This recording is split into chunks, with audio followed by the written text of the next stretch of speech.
LGBTQI, lesbians, gays, bisexuals, transgenders, queer, intersex. So far, there are two popular opinions about these somewhat socially distinct groups. First one is they are totally normal. They should have liberty to exercise their choice of sexual, physical, or emotional needs, usually espoused by liberals or far left people. Second perspective is God makes no mistakes and no soul is born in wrong body.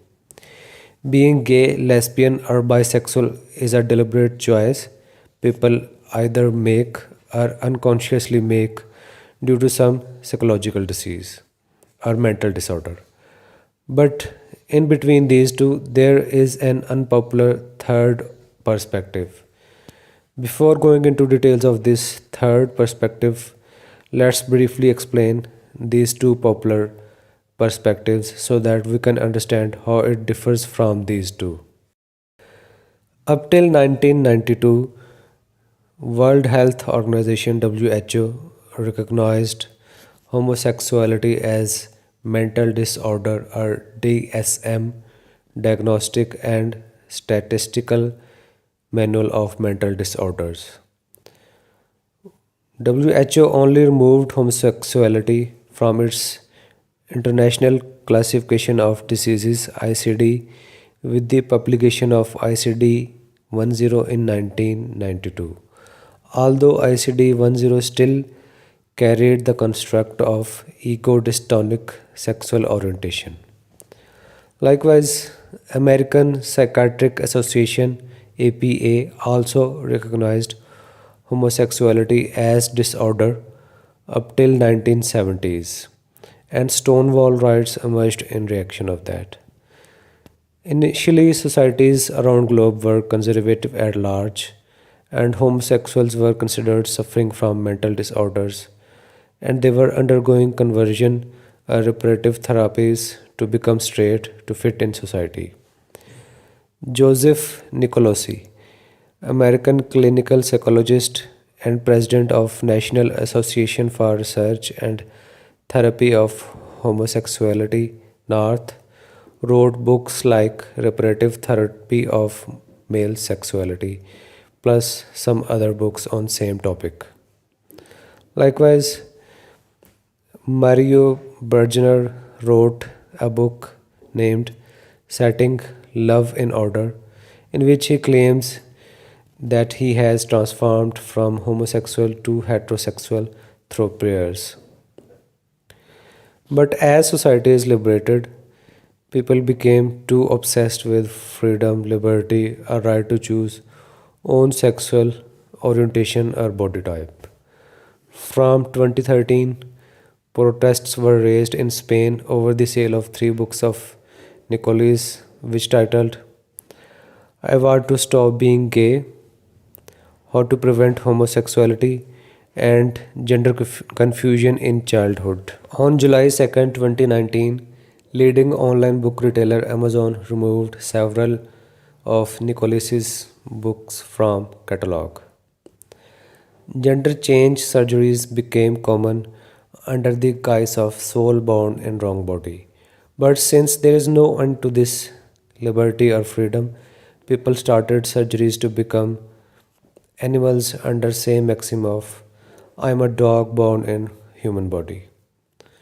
Both of these approaches are not balanced. First one ignored emotional or psychological needs. Second one ignored physical limitations. But third perspective is more logical and justifiable. It gives into narrative of second group that okay, there can be people whose sexual desires are not aligned along with their bodies, but at the same time it does not agree with either of these two approaches to deal with this problem. First group, that is conservative people, recognize homosexuality as disease, but a big question is if this were a disease, how could God have been that cruel to make it a punishable crime. Remember, practice of sex with same gender is a sin in most of the religions around the globe. Like in Christianity, some verses of Leviticus state, "You shall not lie with a male as with a woman. It is an abomination. And if a man lies with a male as with a woman, both of them have committed an abomination. They shall surely be put to death." In Romans, Apostle Paul says that homosexuality is contrary to God's natural order and results from rejecting God. Likewise, Corinthians lists homosexuality as one of the sins that will prevent someone from entering the kingdom of God.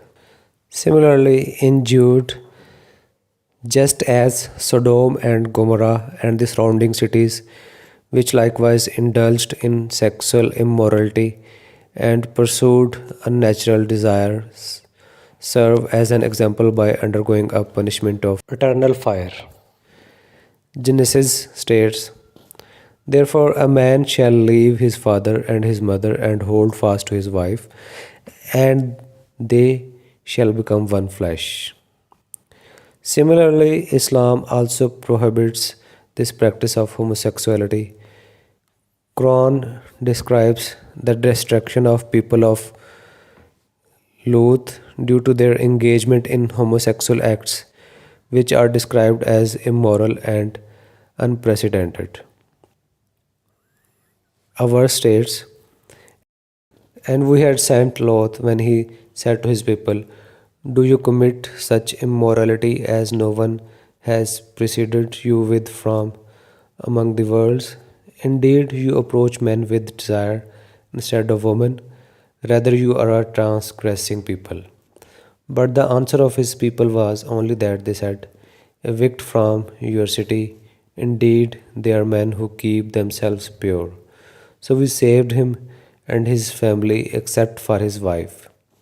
She was of those who remained with the evildoers, and we rained upon them a rain of stones. Then see how was the end of the criminals."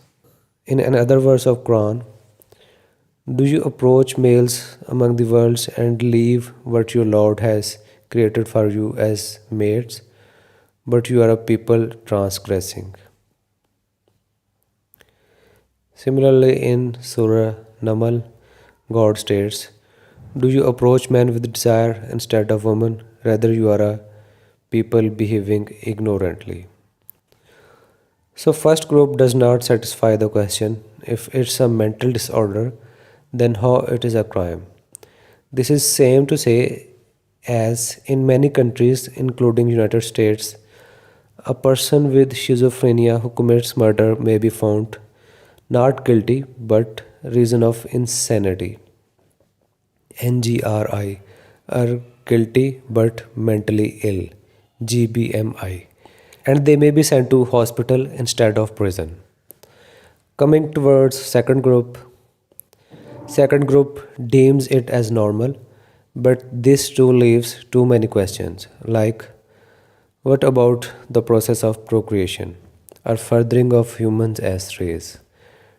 And can a haptic of a trans woman provides as much pleasure as a real woman? And can she be that much sexually fulfilling as a real woman? And what about thousands of trans people who in later phase of life regret undergoing surgeries? Third perspective satisfies most of these questions. This approach recognizes, okay, sexual orientation is not a choice, but practice of homosexuality is certainly a choice. When God created you like this, He has also given you courage and strength to handle this, to withstand this. In Quran, God says, Allah burdens not anyone beyond his or her capacity in Surah Baqarah. Likewise, in Surah Ash-Shara, God says, "Verily with every hardship comes ease." Homosexuality is not a mental disorder, but practice of homosexuality is a sin after all. One will be held accountable in life hereafter for what he has control over, nor for what he does not have control. Apparently, this seems an injustice, as why God has allowed the fulfillment of sexual desires of straight men and women, but homosexuals have been barred to do so.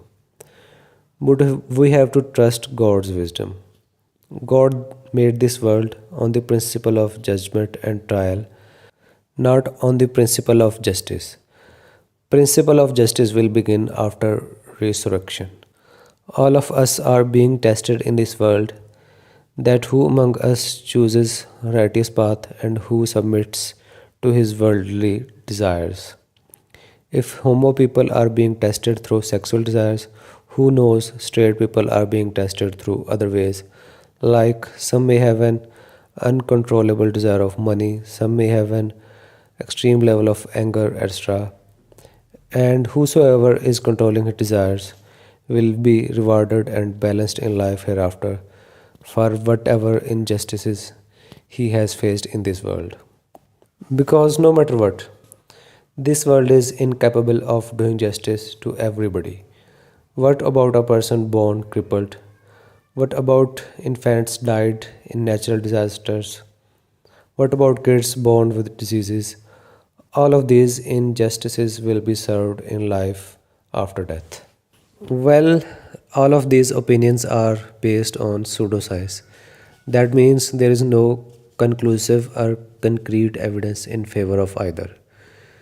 If you visit Joseph Nicolaus's website, we can see testimonies of hundreds of people who claim to live happy heterosexual life after undergoing conversion or reparative therapies.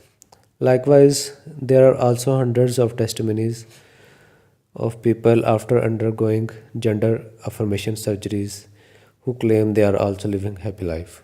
But what's undeniable fact is that this life is going to end, and no matter how luxurious life one lives, if he fails to succeed in life after death, this shorter life luxuries would not give any joy to him.